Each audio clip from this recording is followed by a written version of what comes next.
number one. And number two, no one expected the sanctions to prevent anything from happening.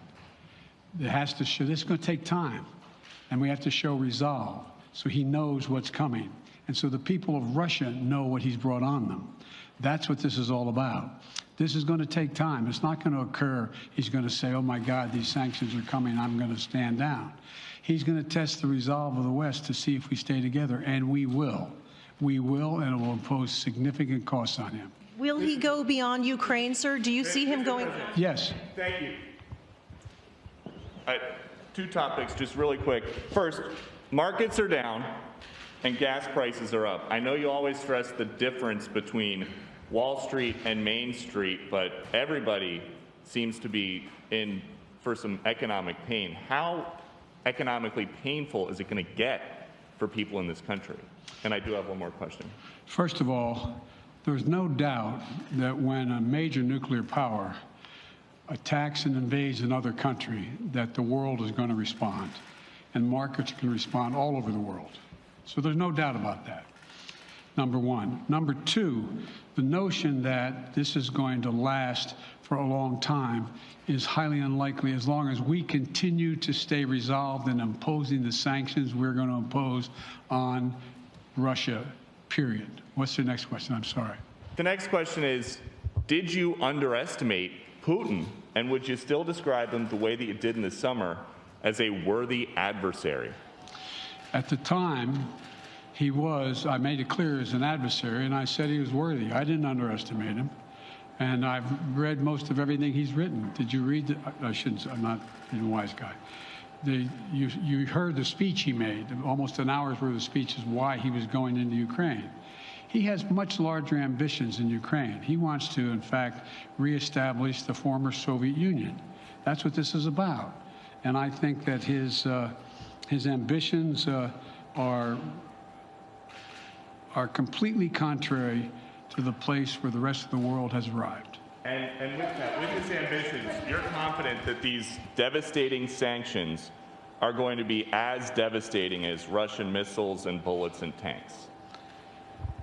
Yes, Russian bullets, missiles, and tanks in Ukraine.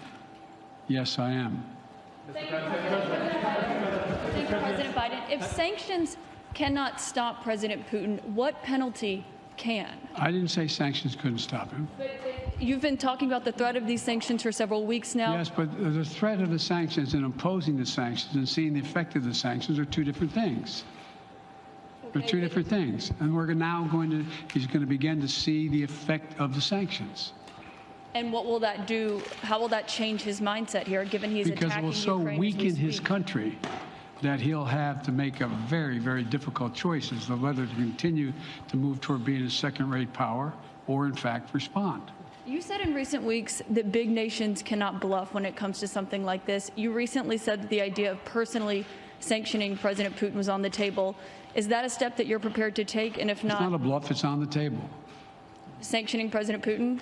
Yes. Why not sanction him today, sir? Mr. President? Why not sanction him today? Mr. President, if I can, you detailed some severe and swift new sanctions today and said the impact it will have over time. But given the full-scale invasion, given that you're not pursuing disconnecting Russia from what's called SWIFT, the international banking system, or other sanctions at your disposal, respectfully, sir, what more are you waiting for? Specifically, with the sanctions we've imposed exceed SWIFT. The sanctions we imposed exceed anything that's ever been done.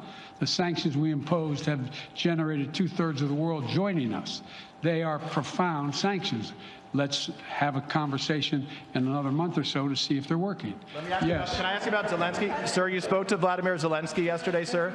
You spoke to Vladimir What's the risk that we are watching the beginning of another Cold War, and is there now a complete rupture in U.S. and Russian relations?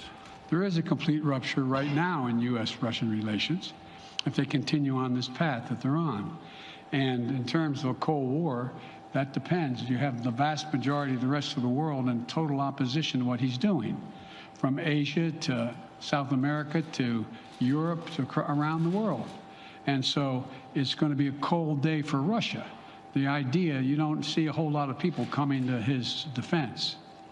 And are you, if I could follow up, sir, are you urging China to help isolate Russia? Are you urging China to help isolate Russia? I'm not prepared to comment on that at the moment.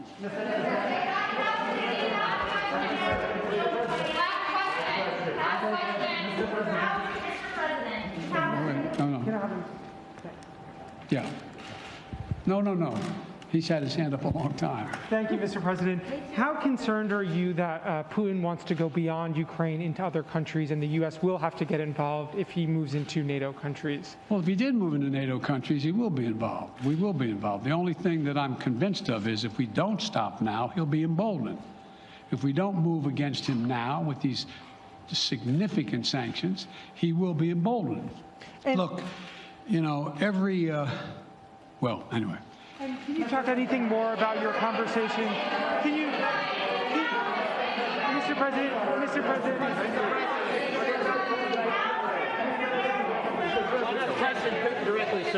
Why not sanction Putin directly today? I'm sorry, I can't hear you. Sir, India, which is a major defense partner of the United States, is India fully with you on the issue of Ukraine and Russia? Does the Defense Department of the United States? Sir, India is one of your major defense partners. Is India fully in sync with the United States on Russia? We're in consultation with India today. We haven't resolved that completely. One more question. Okay, thank you all very much. Thank you.